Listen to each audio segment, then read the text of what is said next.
Welcome to Nasdaq Trade Talks. I'm Jill Malandrino, global markets reporter at Nasdaq, with daily insight on the Nasdaq-100 index, or the NDX, which is made up of 100 of the largest domestic and international non-financial innovative companies listed on the Nasdaq stock market. The NDX has been the barometer for U.S. large cap growth and also one of the best performing indexes over the last decade and a half, not to mention one of the most liquid index ecosystems in the world. Joining me this afternoon, we have Joyce, Managing Director on Nasdaq's Market Intelligence Desk, for an update on technical levels he is watching on the Nasdaq-100. And Brian, in just 1 week, continuing to see the Nasdaq-100 hit new all-time highs. Yes, absolutely. Thanks for having me on, Jill. So it's like a record that we keep playing over and over again. Nasdaq-100 is up more than 5% this month alone. It's up 69% from the March lows, which is incredible, particularly given what's going on in the economy. 18% above the Feb high, and year to date up 32%. So, truly remarkable. We know the story, what's going on, and the technicals, have been, very solid as well. The pullbacks have been very minor along the way. Very recently, we've been speaking about breadth for quite some time, but I am seeing the last couple of days a lot of social media discussing the declining breadth in the across many of the indices, and so we could discuss that a little bit as well. All right, Brian, let's pull up your first chart here. It's a simple daily period of the Nasdaq-100 and get a look at some of the technical levels that you're watching right now. Yeah, absolutely. So, we can just see when we hit those prior highs back in from February back in June, July, we consolidated a little bit above it after breaking out, pulled back, and then went higher again, retested, and then up to about the 11,100 level, sideways range trading, broke out, again pulled back, and now we're resuming the uptrend. So the last couple of days, we've kind of paused a little bit above highs from 2 weeks ago, but we are now today making fresh new all-time highs. Daily RSI, you can see here in the lower panel, is about 66. So that's just reflects the bullish price action we've been seeing all year long.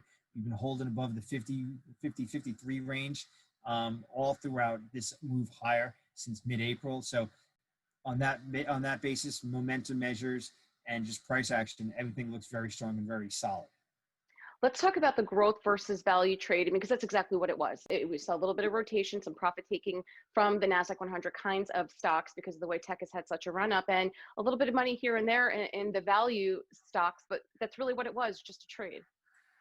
Yeah, from time to time, we're going to see value outperform. It tends to coincide when you see that longer end of the yield curve go higher, and we did see a little bit of a brief spike higher in the curve in the last couple of weeks, and then you'll see in that environment, cyclicals tend to do well, energy stocks, financial stocks. Rates have been pulling back the last few days. I think of the 10 years around 65 basis points or so.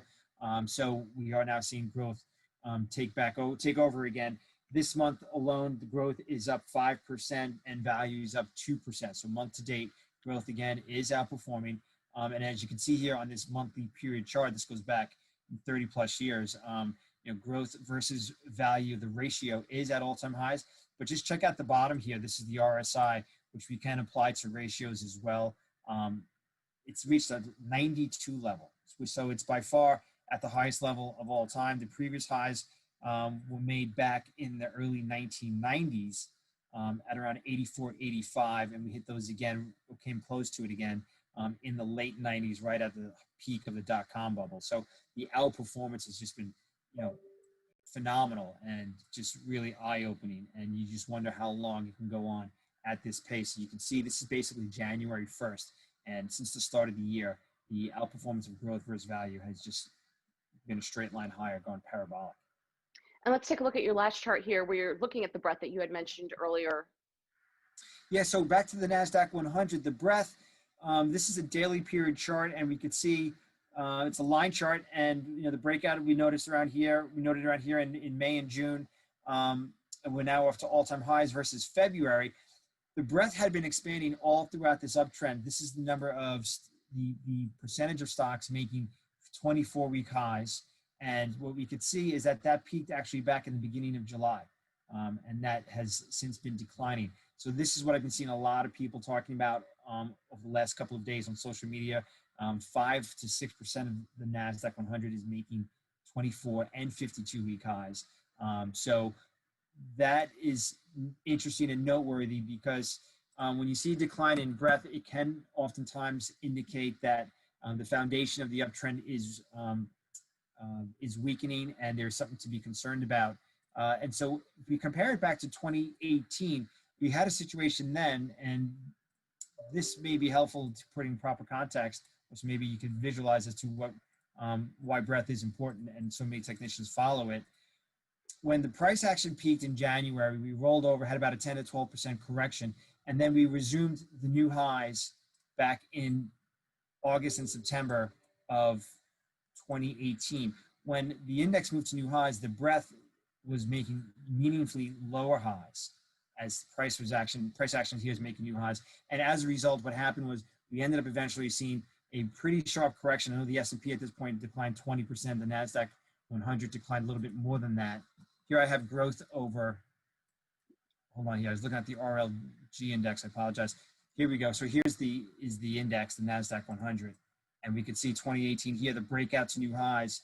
We could see the number of stocks making 52-week and 24-week highs had declined dramatically.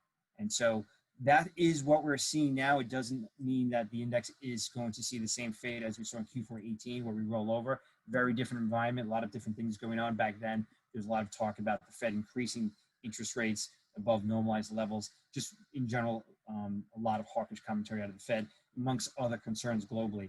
But it is noteworthy. And so, while breadth has been declining for 2 months now and could go on for a lot longer, it is something to keep on the radar.